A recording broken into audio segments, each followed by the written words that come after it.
I know that you are undergoing very difficult times in Croatia and I'm sorry, in Ukraine. You see what I associate immediately: war in former Yugoslavia, in my own country, Croatia, and war in Ukraine. Both wars of aggression.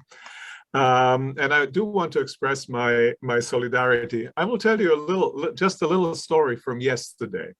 Yesterday, I have a 4.5-year-old daughter, and I'm teaching her to ride the bicycle. And so we went and rode the bike on the bicycle, long bicycle path. And as we were riding, she saw a small Ukrainian flag.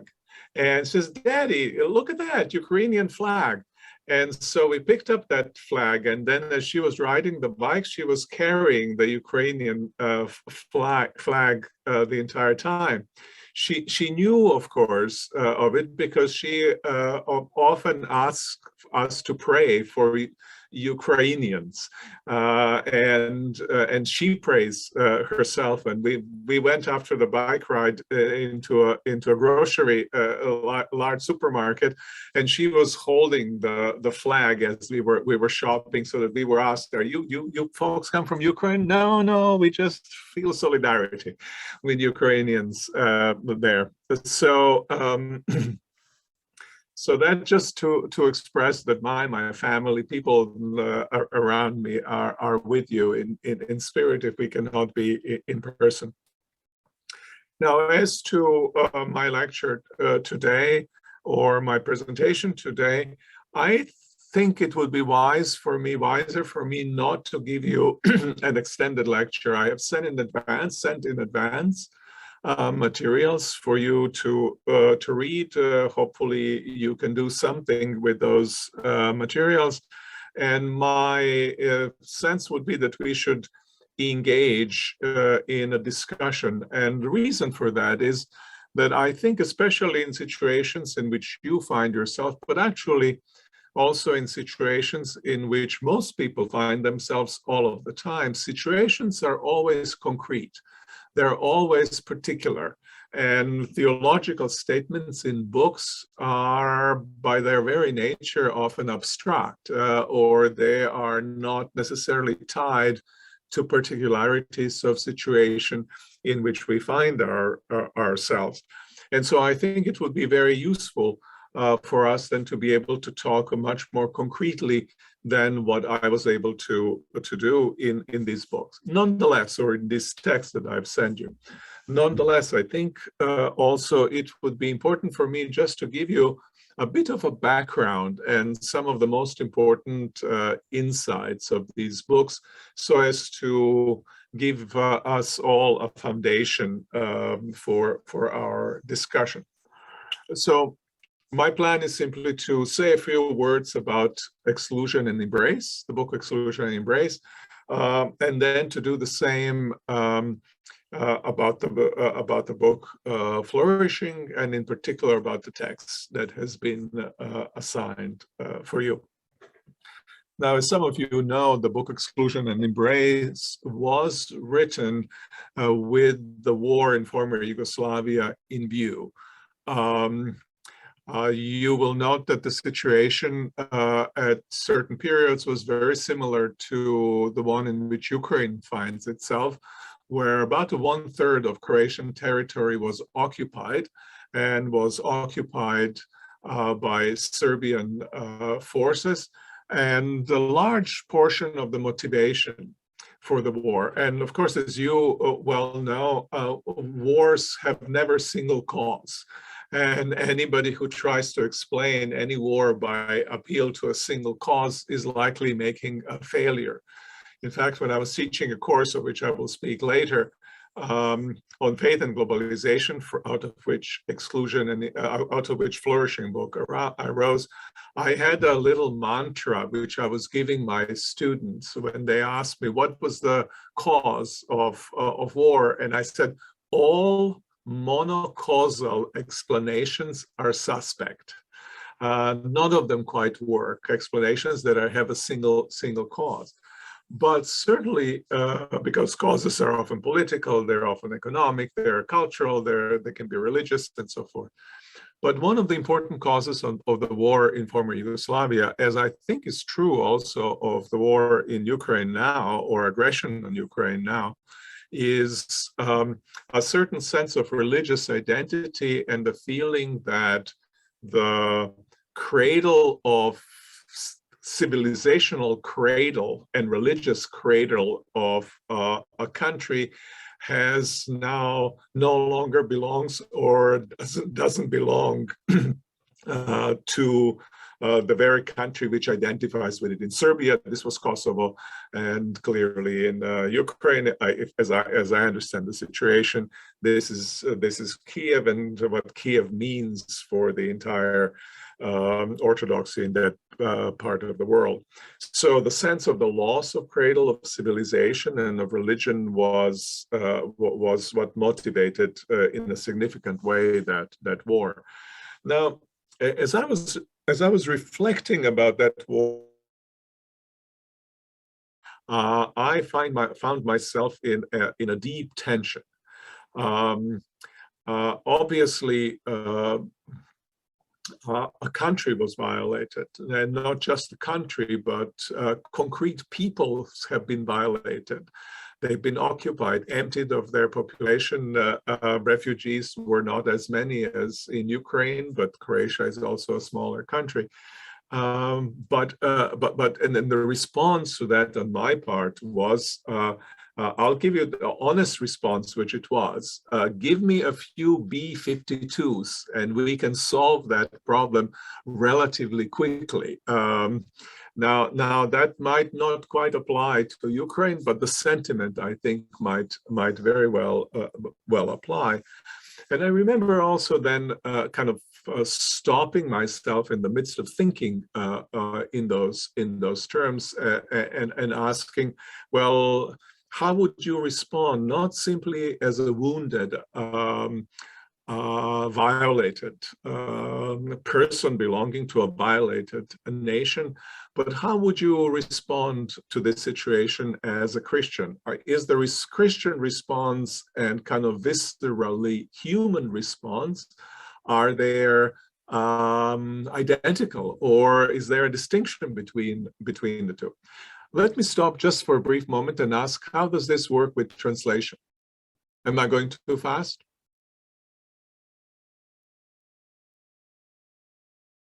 I'm not hearing anything.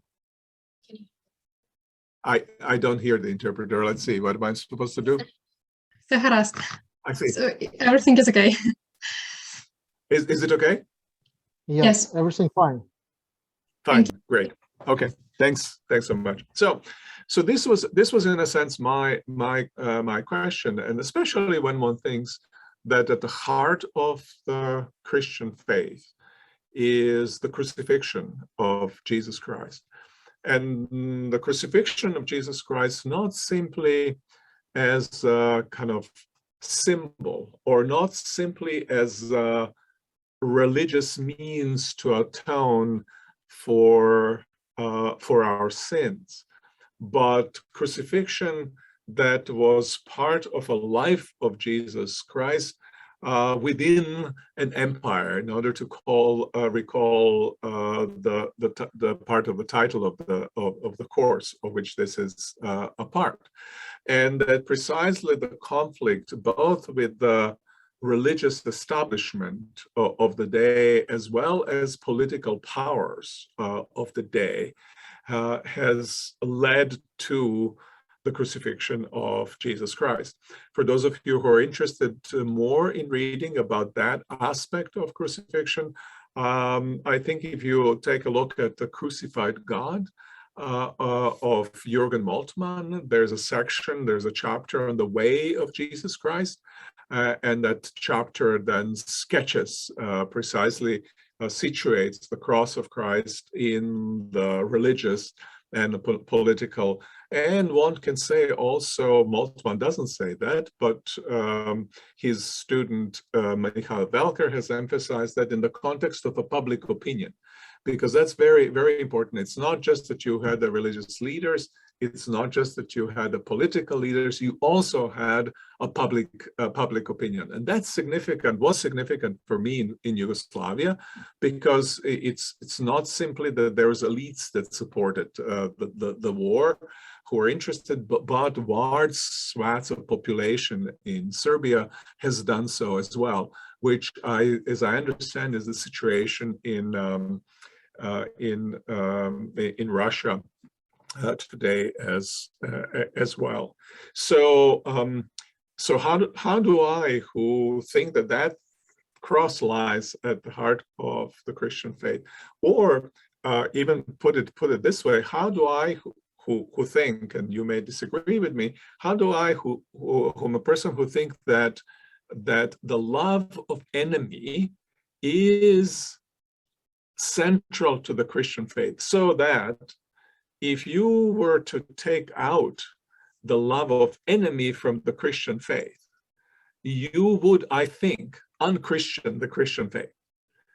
And the reason why I say that is, and this is what informs exclusion and embrace, is that the entirety of the Christian faith is predicated, I think, on the conviction that God loves humanity, God loves the world unconditionally. So that when in John's Gospel it says, "For God so loved the world that he gave his only begotten Son," that's before the world has done anything in order to kind of earn and achieve or deserve, in some sense, that, but rather apart from that. And that is informed by the character of God. The character of God as love informs this action of salvation. It informs Christian stances in the world, and is an expression of the very, very basis of the Christian faith, unconditionality of God's love. So, as I set out to write exclusion and embrace, I had these two rather irreconcilable opinions or pressures, if you want, in my own experience. And the central issue around which the book was built is, what does it mean to practice grace in the context of the other having become an aggressive other, right? A threat, to pick up the contrast that was drawn at the very beginning, whether other is a welcome guest or whether other is a threat. So how does one practice, how does one think of one's own identity in the context of the threat that we are experiencing? And obviously, threats shape in a fundamental ways identity. I remember during the war that, in my judgment, America started in Iraq, and then the Americans did not receive sufficient support from certain countries, and France being one of them, that many in America would not call French fries, but would call them freedom fries. so that even a food that is in no way connected with France, except by the name French fries, was not acceptable. It was conceived as a foreign element in the body of identity, which was all organized around, or a great deal organized around, the opposition to the other. So the question then became for me, how do I think of my identity? That's was really fundamental. What does it mean to be a Christian, a human, a creation in a situation of conflict? how does one resist? What does it mean then to have boundaries and to have kind of openness in those boundaries, also to, in some ways, embracing the other? Because my sense was also that our identities are never pure. They're always already inhabited by others. And it's not that you can drive the other person out of your identity, especially persons that with which you share the history and which you share also the boundaries. And so the question obviously becomes both, how do I deal with the presence of the other and the elements of the other in my own world, and also in what ways can I imagine struggle against the aggressive, threatening other that would not at the same time compromise my own identity, but that the struggle itself is expression of my own Christian proper identity. And one of the elements that was really important to me, and none of this is in the text that I have sent you to read, but it is in Exclusion and Embrace as a book. One of the things that was important for me at the very beginning is what I have called the politics of the pure heart. And people can question whether there is such a thing as a pure heart. And I'm sympathetic with these questions, because I'm very much open to and embrace actually Luther's vision, where human beings are always just and sinners and justified at the same time. But at the same time, I think the struggle for sanctification, or the struggle for alignment of our lives with Jesus Christ, who, by the way, that's what I argue in the book, we have, as Christians, we have Jesus Christ at the center of our identity. So if you ask, okay, here's the identity. Identity have boundaries, right? And boundaries are there, not unporous. They're porous, and things come in, come out, all sorts of things you encounter, and they shape your identity. But then you ask the question, well, who is and what is the gatekeeper at the heart of the identity? What shapes that which can come out, and what must stay, which can come in, and what must stay out? And if you pose that question, then I think for Christians the answer is Jesus Christ.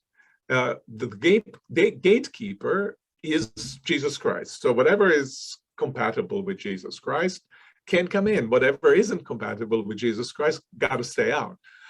Of course, that's a formal decision or formal statement. One still has to understand, well, who is that Jesus Christ? Who is the gatekeeper? And that's where the theological and Christian discussion then comes in, and obviously debates can be had.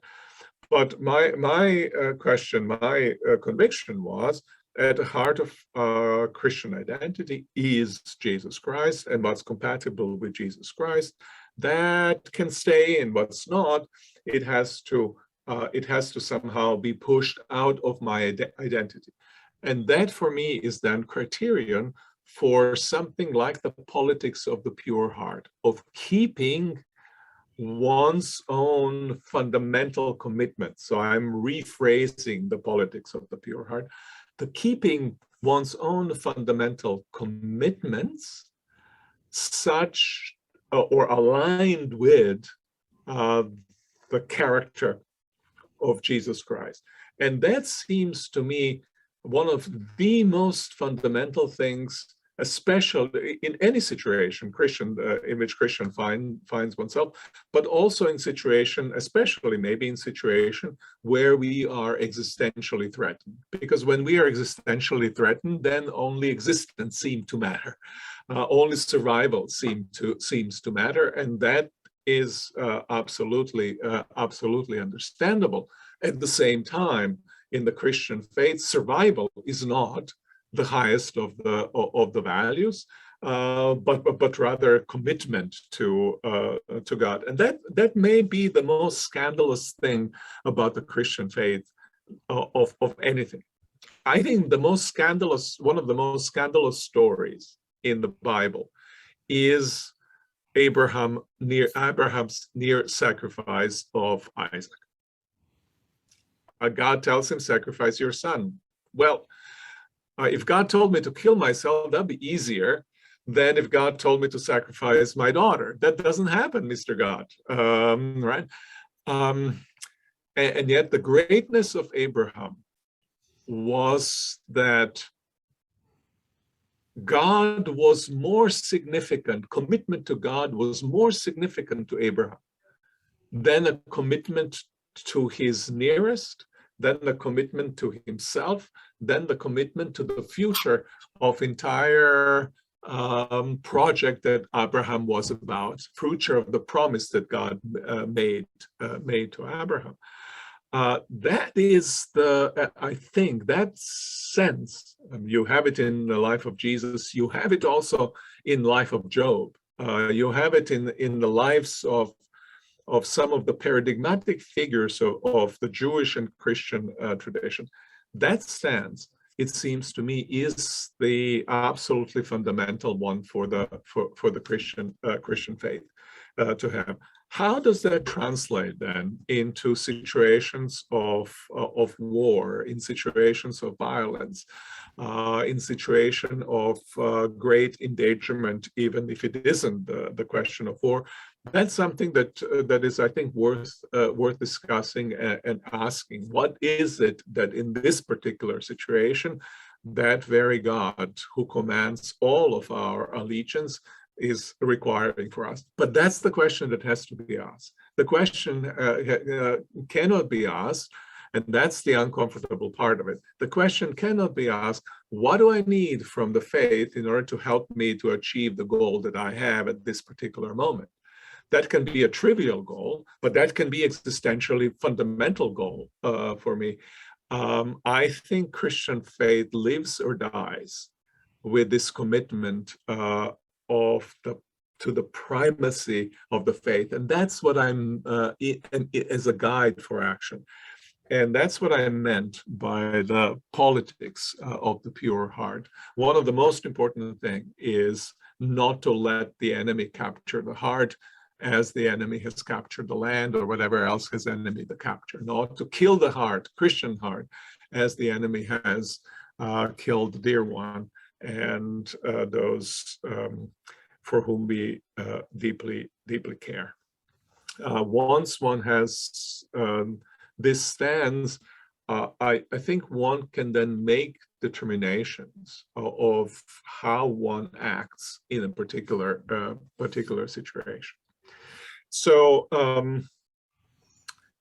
that's as much as I want to say about exclusion and embrace, except that what I've said in the introduction, when I wrote Exclusion and Embrace, the entire world and Europe was uniting, and the crazy Croatians and Serbians were fighting and separating. Yugoslavia was falling apart, right?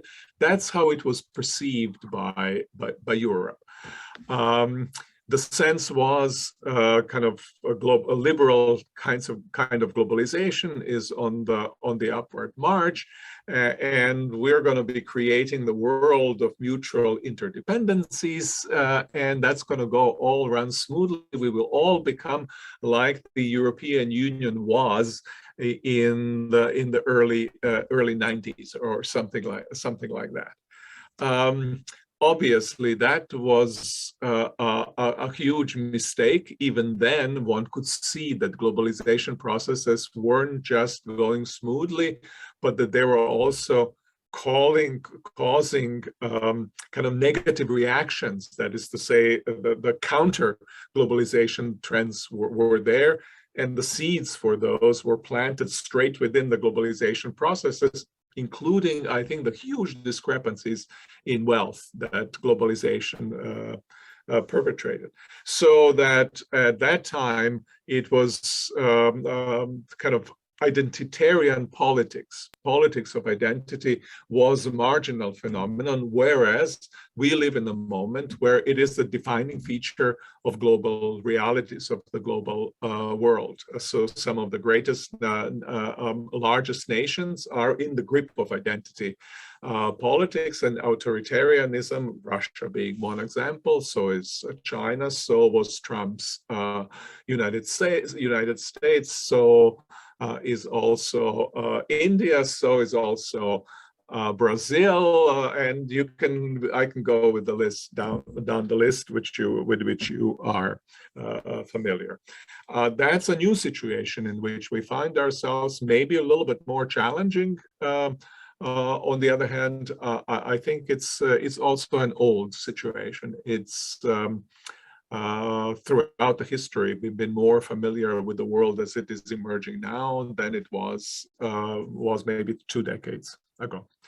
And that takes me to my book, Flourishing, from which chapter 5 has been assigned for you to read. And the background of the book on flourishing was that I was teaching at that time a course with former Prime Minister Tony Blair at Yale, titled Faith and Globalization.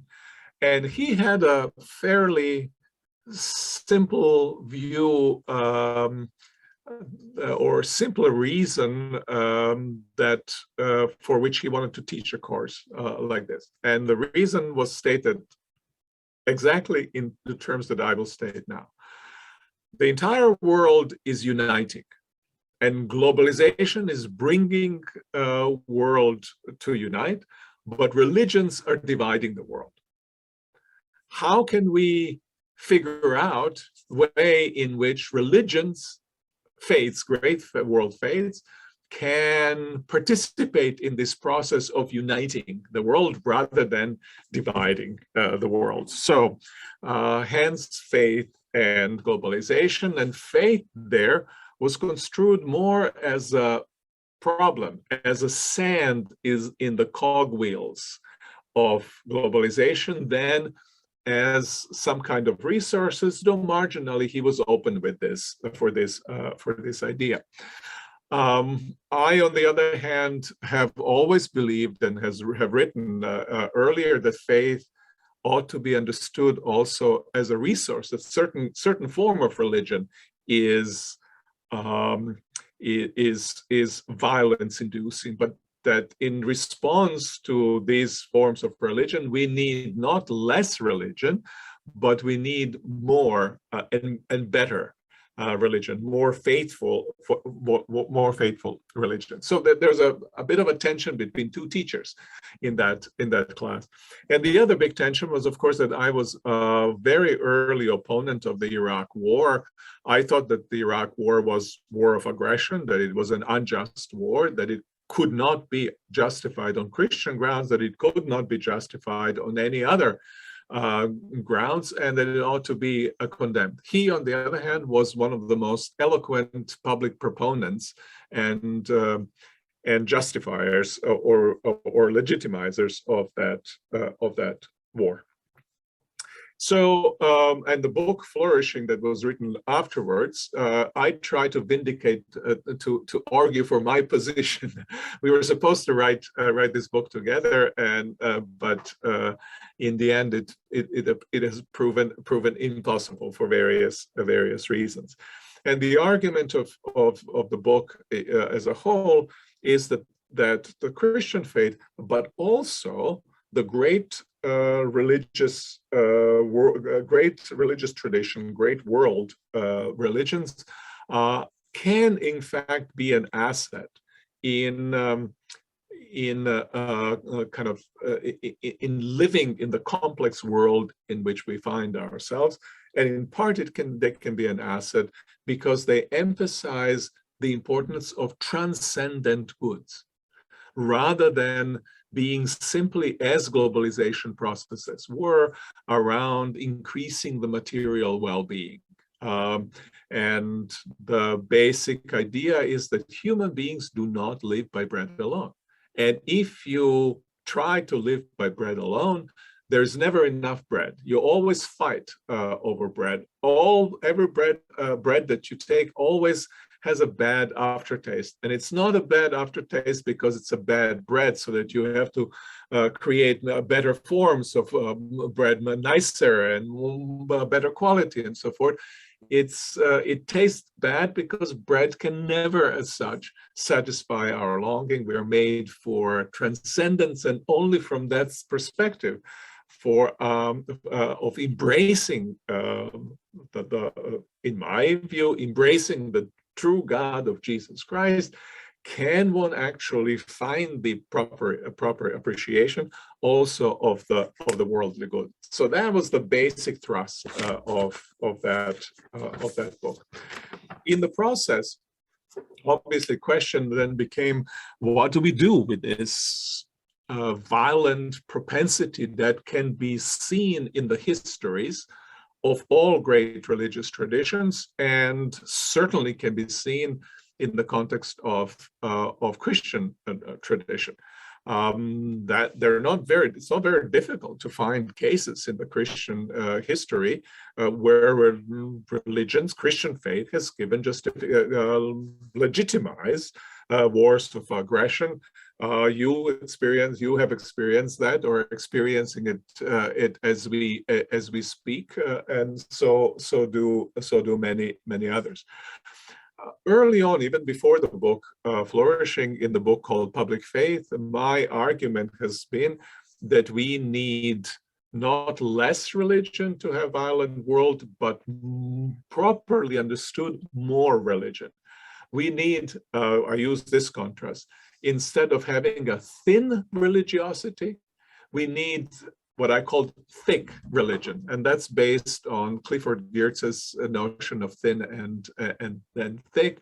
People often didn't quite understand what was in the background. You want fat religion, or it's not better, thin religion is better, or whatever, whatever else they might have thought. But my illustration of the contrast between thin religion and thick religion, between kind of this less religion light and religion robust, is an example that comes from the war in former Yugoslavia, and that was that often you would see soldiers, especially victorious soldiers, Serbian soldiers riding on the tanks. You would see them flash this sign. And generally people in the West interpreted this as kind of a botched victory sign. The thumb they failed to put in, right? And this would be a victory sign. But some of you will recognize maybe that this was not at all simply a victory sign. This was actually a symbolic expression of the Holy Trinity. And two fingers put down were symbolic of the two natures of Christ, because Serbians crossed themselves with three fingers and one and two fingers bent down, whereas superficial Westerners crossed themselves with their entire hand. The entire symbolism of the faith is expressed in these three fingers lifted and two fingers bent, two natures of Christ, Trinity, and the sign that you make with that, crossing yourself, namely cross of Christ. There is no thicker symbolism of this, but what did that three symbols on the tank symbolize? It symbolized we're the Serbians. Religion serves simply as a marker of our identity. There's no depth to it. It's completely thin veneer of religiosity that give us a sense of identity, right? Primarily, that's what it symbolizes. So you can see in athletes doing exactly that same sign. It came to symbolize religiously inflected but internally empty form of identity. Now, I thought that once you have this kind of religiosity, anybody can put anything into this religiosity and legitimize with it, because it has no moral content itself. So my argument then was that religions can become political religion, that is to say, instrumentalized for political purposes when they have become thin internally, religions, and there's nothing to resist what one wants to do with religion. Religion is then like a tool. Religion is like a gun with which you shoot. It simply is a means to achieve a certain end.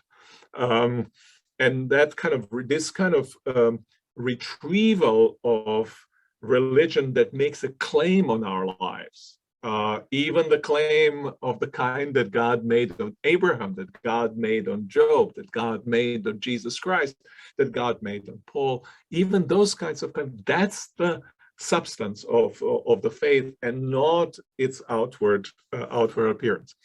By the way, it's not that just Christian faith is misused in the political setting in this way. You can see that with Islam very clearly. You can see it even with Buddhism. But arguably next to Jainism, it's one of the most technically peaceful religions. But if you ask yourself what happened with Buddhism in Myanmar recently, or what happened with Buddhism earlier, and I've read studies on that, in Sri Lanka, earlier in 80s and 90s, it has, again, Buddhism has become a symbol of Sinhalese or Burmese culture. And then it becomes a tool which one uses in order to achieve one's goal. My sense was that that's how religion functioned in Croatia, my own country too, in opposition then to the Serbian. There, in both cases, it was the same kind of function of religion. And my sense is that that's how religion functions in Russian kind of public discourse, and then also support that is being given to the war. My last comments, and I see that I've spoken more than I intended to speak by giving you an introduction only. Maybe we find ourselves today in a particular situation. It's not just a rise of forms of authoritarianism, which we see, but those are rise of forms of authoritarianism that are identitarian, that are connected with a particular historical, ethnic, or cultural kinds of groups, and that's why I speak or write in the new introduction to Exclusion and Embrace that this identitarian movements give primacy to ethno-cultural identity. And often they're also underpinned with a kind of pagan forms of religiosity, strong critiques of monotheism, and retrieval of the so-called primary religions, which were all religions of a particular group. And also the contestation of anything like human rights, anything like individual sovereignty and dignity, because one's primary identity is belonging to a particular group. That is a very different situation than it was even 20, 30 years ago, I think, and it presents a particular challenge.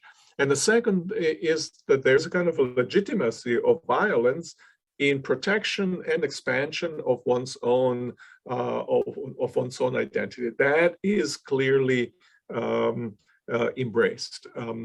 I find that deeply troubling, and I find that just for that reason, we need also, not in a particular situation as wars were in yours and my country, but also more broadly, we need affirmation of the primacy of the one God that is a foundation of the significance and importance of an individual, and a bulwark against violation of individual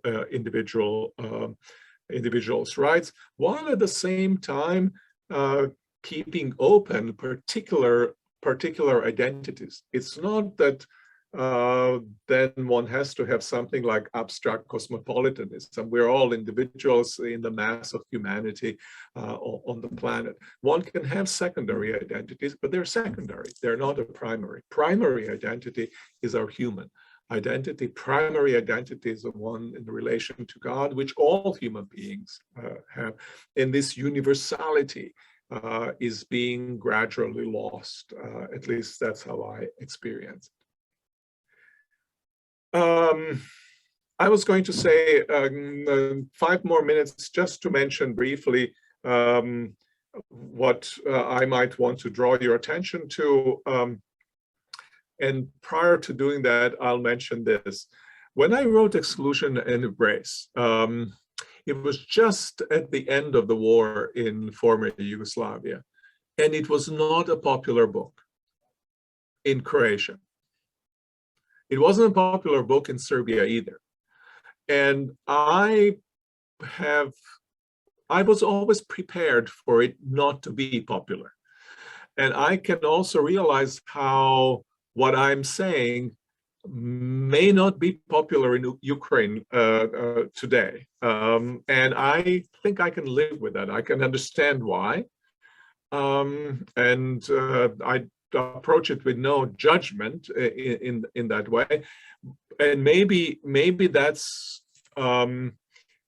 purely pragmatically, but also substantially. Maybe this kind of theology isn't primarily theology for conflict itself. It's a theology for life more generally, and theology for living in a way in which would prevent conflicts from emerging. It presents particular challenges, and those challenges are challenges of how does one work for reconciliation in a situation in which simple defensive action and struggle to defend oneself and to defend what's one's own, rightly defend what's one's own, one is engaged in. And so maybe there are different times for different types of theological engagement.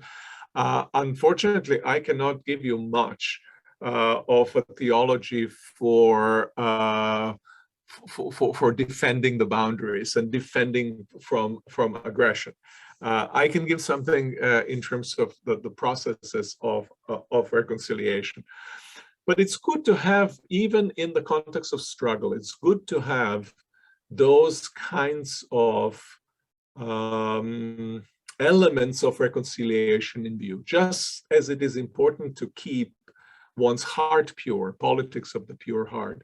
So also it's important to keep in mind reconciliation in the experience of struggle. And I'll give you one example, and I'll stop then and forget about this, what I was going to say.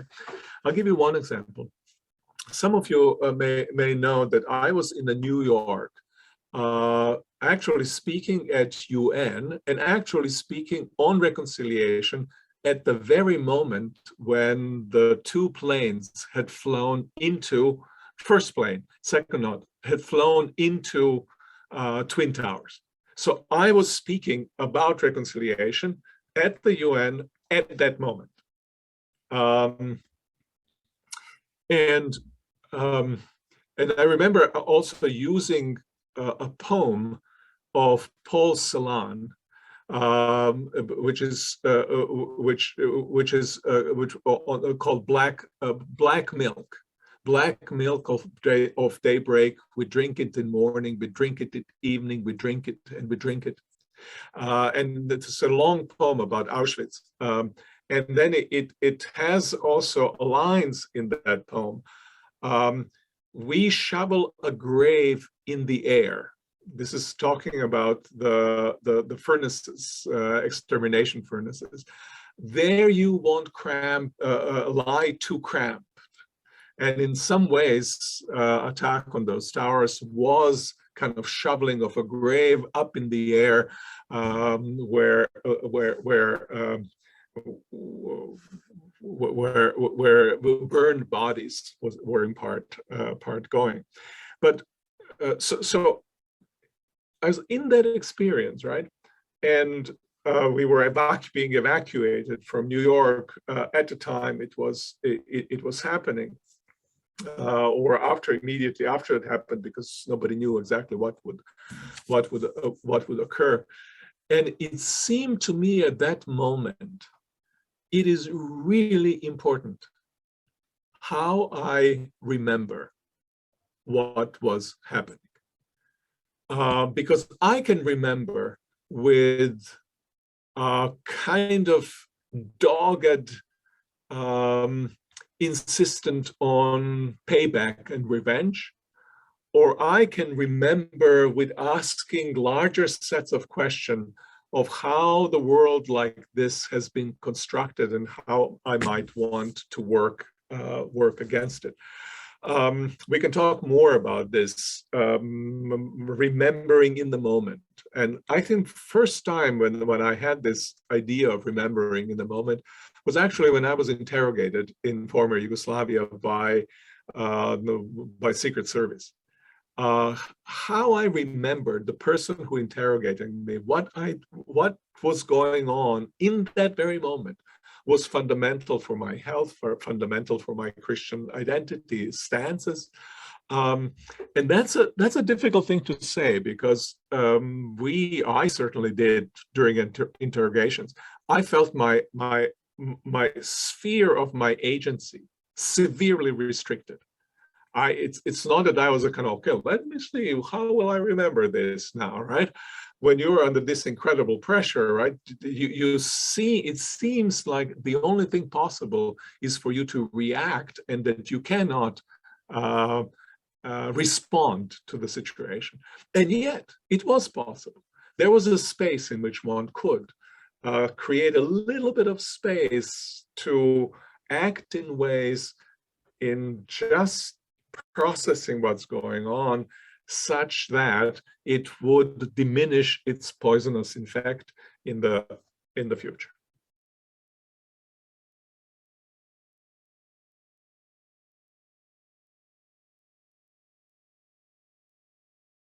So I preached in the church in Osijek. There's a Pentecostal church that was associated with the theological seminary, and while I would come and teach occasionally, almost regularly, I would preach. And the war was still going on at the time when I came and preached, and that means that about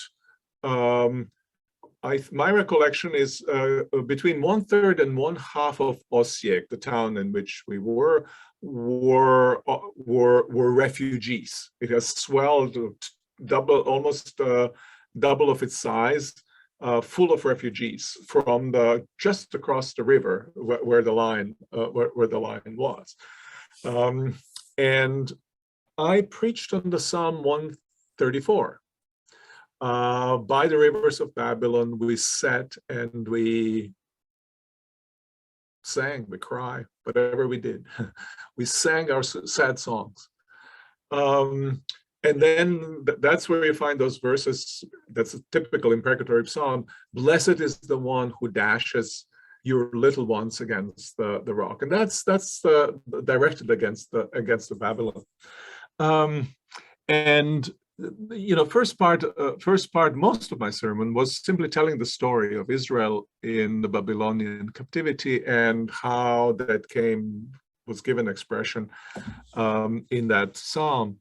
I don't think I've ever preached a sermon that was listened to as attentively as that sermon that I preached. And you can see, because the text was, as you mentioned, they were speaking their experience. They were articulating, Psalms were articulating what people were feeling and giving legitimacy to that very feeling. In our holy book, these feelings are people have these feelings. These feelings must be somehow legitimate. And in many ways, I thought that was a content of my sermon also, that these feelings are to be honored, that is to say, not to be suppressed. But I read the Psalms, those Psalms, and this particular Psalms, not as simply expression of the rage of an individual person, but rather they were prayers. And they were not just individual prayers, they were liturgical prayers. So, and that meant that there were ways in which the anger and pain were brought before God and allowed and invited God into that very, very anger. That is to say, anger was given over to God. And that was the moment, I would say, in connection with politics of the pure heart, that was the moment of the purification of the heart. Purification of heart does not happen when you suppress what you feel. Purification of heart happens when you bring before the one God who is just, who is loving, the entire content of your heart. There's no fear of what is expressed before God. There is only liberation when the expression happens. And that's how I would read those songs, kind of honoring the feeling, but taking that feeling into the domain where something can happen with it, where I'm not alone with it, where it doesn't simply function as a fuse from which explosion occurs.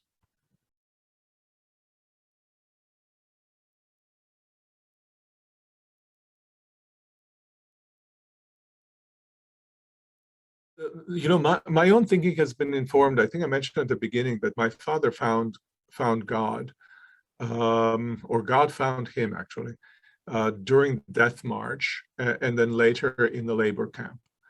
And this was preceded by a period of extreme fury at not just the people who did him that kind of harm, but God as well. And then came a moment where he kind of realized the hell that was inside of him and the need to be freed from the hell of hatred that he was spewing because it was being projected by violence, unjust violence against him. But if you ask me, okay, so what actually happened for that transformation to occur? Or if you ask me the type of question that you asked, well, how would you, Miroslav, guide a person who is like your father and is in that situation to go through the process of healing? I would start to stutter. And I would start to say, I know that it's possible. I know that there was a person here, there, who showed extraordinarily kind of compassion and love for my father in that very situation, who himself was experiencing the same thing, who proclaimed to him the goodness of God's love, and did so in a very active ways. I know that has contributed to setting him on a journey, but to trace that for you, I'm afraid even to try, because the violated person's souls are sacred ground. Because if somebody tries to tread uncarefully there, you do more damage than you help. And in that sense, I am mute. Sorry for this evasive answer, but it kind of respects them and my inability, lack of knowledge. And it's in some ways always, I think, people need to be in a situation, they need to understand. And then typical, I think, and here's advice of Friedrich Nietzsche. nobody understands the suffering of the one who is next to him. Even the suffering of the one with whom you eat daily, you cannot understand. And so Job's comforters, who sit for 7 days and say nothing, did exactly the right thing. I think they should have said nothing throughout the whole thing.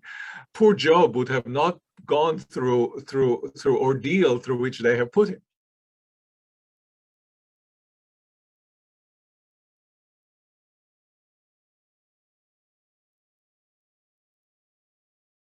I think that's you point out a great deal of difference within the historical Christian tradition on the question of war.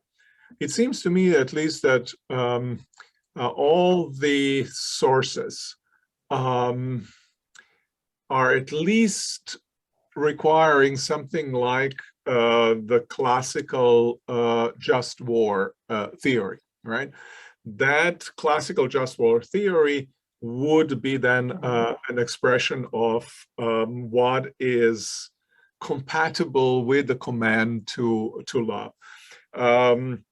I think especially is important if somebody for somebody to do what, in my judgment, what Oliver O'Donovan has done, and that is he interpreted the just war theory in the light of the also in the light of the command to love one's enemy, right? Because love, even for Oliver O'Donovan, who affirms the just war, it is also about the love of enemy. That seems to me the right question to ask. How are our actions compatible with the command to love one's enemy? That should be the criterion. And I understand that there are very different ways in which people have treated this issue. What is classical or what is historical, I'm not quite sure. Is pre-Constantinian historical? If it is, then the position that I'm suggesting would have a great deal of historical backing. Does a kind of Anabaptist strand also count? Yeah, it does. And then it has a historical backing. You know, I myself am a little bit. In the end of Exclusionary Race, you have some of you who've read it will see that I compromise my position, and I compromise, quote unquote, compromise my position in the sense that I try to say that killing, violence that involves killing, cannot be justified in Christian way, but that there are situations in Christians should engage in just such action. And a typical example that I give is, and everybody's familiar with it, is Dietrich Bonhoeffer's participation in attempt to assassinate Hitler. And with his sense that sin would be involved there. But nonetheless, this is something that needs to be done. And let me add one more thing also.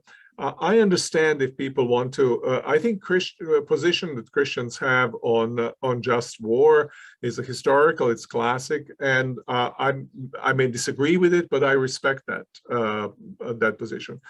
I certainly understand that war in Iraq could not satisfy even the basic demands of a classical just war theory. In that sense, for me, that's off the table for discussion. But one can also have a theory of just war, but what's significant for me is that very often you had a practice of the soldiers who were involved in something like the just war, at least just cause of war, right? The war, jus ad bellum, the just a reason to wage war was there, which should be distinguished from use in bello, just conduct of war. And just conduct of war might be more difficult to accomplish. And in some classical cases, you have soldiers returning, and rather than celebrating, they were, even when it was victory in case, they were also, or even as celebrating, they were also mourning for the sins that they have committed. It is possible to do that, and I think that would be advisable to do, rather than, as was the case in many, especially in recent years, Americans are famous for it, a sheer celebration, as if there was no evil that has been committed, even by the parties who were defending and are victorious. I would want to at least call for something like that kind of sensibility to how the fundamental faith commitments in a very tragic situation have been and can be and have been violated, recognition of it, while at the same time standing by the idea that this was the right thing to do. Right thing, not fully rightly done. And not fully rightly done is recognized as not fully rightly done for the sake of the purity of heart, for the sake of the purity of morals, commitments that we have.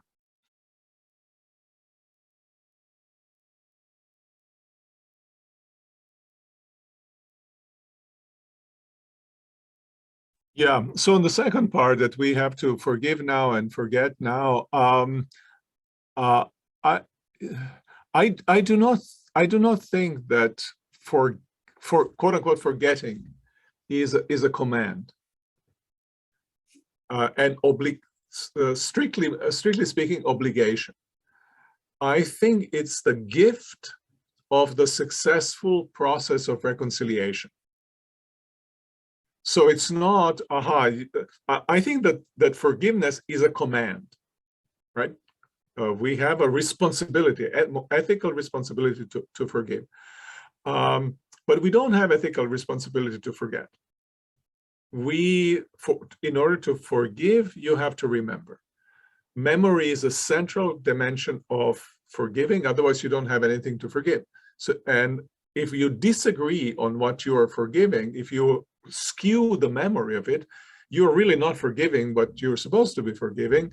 You are kind of missing the mark in forgiveness. And that's why forgiveness is so difficult often to achieve between the parties, because what one party remembers, the other person contests, and there is a struggle over memories themselves. But I think that forgetting as a command would be suppression of it. And it seems to me that if somebody tells me not to think about the white elephant, more I want to not think about white elephant, the more I think about white elephant. So that actually that seems counter psychologically almost an impossibility to do that, though we could design strategies of it. I think that memories serve a useful function in a world in which we are not fully safe. Even memories of violations, just like memories of me having burned my hands, serve a useful function so that I have learned how to properly behave. On the second question, my position is like this: is that it will be a gift to us not to remember of a new world in which we would not need to remember. For me, that means.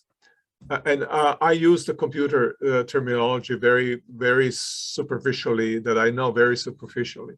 You have active memory and you have a passive memory in a computer, right? You have something that is operational, and you have storage memory.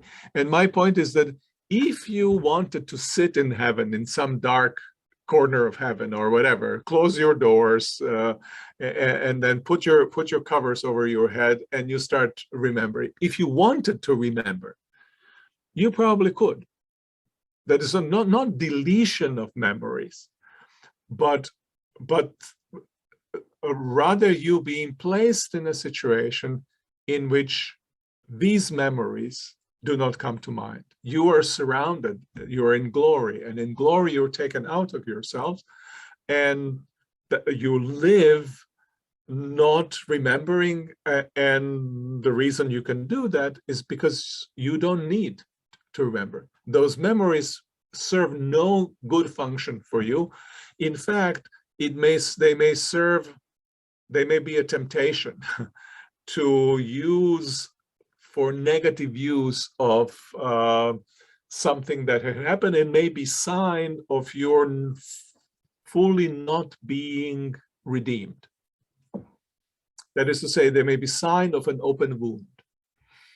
And it's partly predicated on sort of Freud's account of affective drive of remembering. The memories need to have some kind of a, memories are not something that happens, that's unlike computer, right? It's just stored there, or somebody presses button and then I store it and it's there. But rather memories are such that they have to be affective reasons why they're kept alive. And when these are no longer there, then you can let the memories then disappear, and you are kind of free of remembering.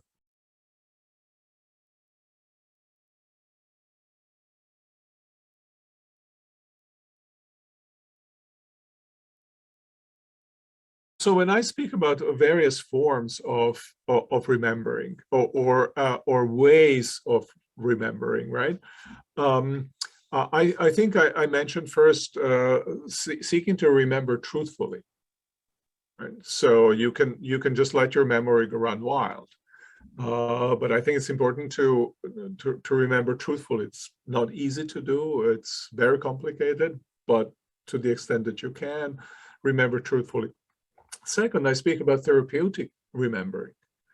That is to say, being able or finding ways in therapeutic settings in which to frame those memories, in which to keep those memories while at the same time those memories not incapacitating your life today, while at the same time you are not projecting those memories into the future, so that what has happened in the past you expect to happen in the future, and therefore you drive your car by looking always in rear view mirror, right?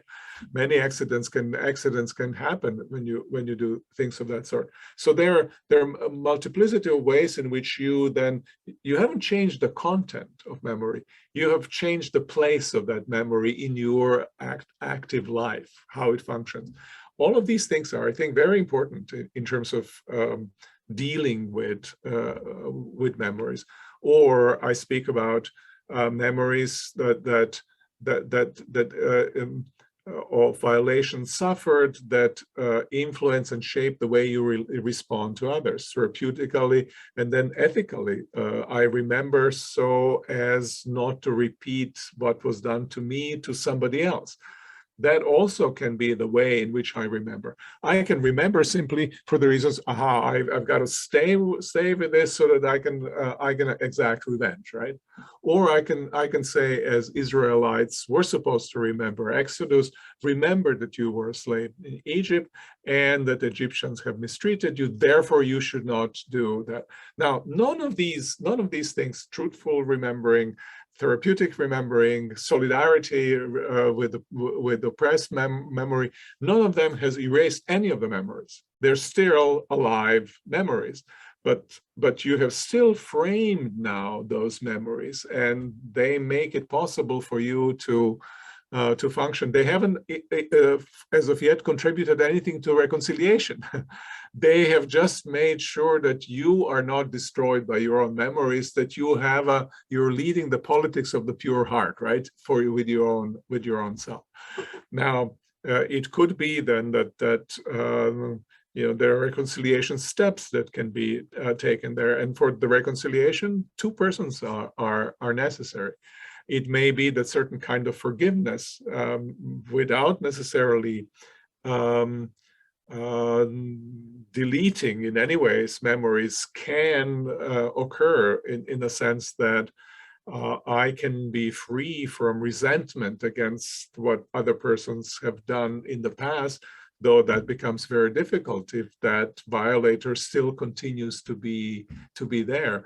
And in that sense, it may be that before reconciliation can take place, a separation can occur. That has happened in Ukraine, right? But the violator didn't want to give give a divorce or respect the divorce, right? And so violation comes from outside. And this creates clearly additional problems. But therapeutic side, the side that says, what will I do in my life with this memory?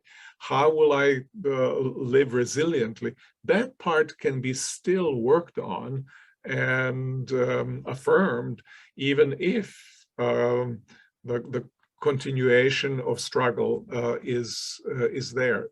I know that it's not an easy thing to do, but nonetheless, it's a feature of the resilience that we might need just to be able to live in situations of suffering.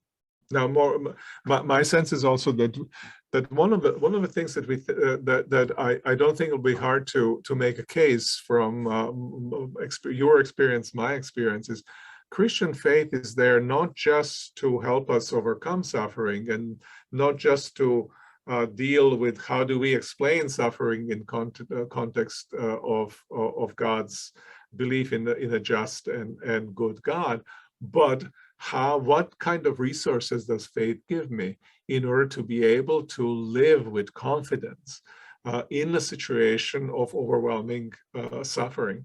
That's an amazing historically very rich tradition of thinking about that with regard to Christian faith. And I think we need to retrieve that way of thinking and resources that are there, then obviously in a new way rather than in the classical old way which might not work today.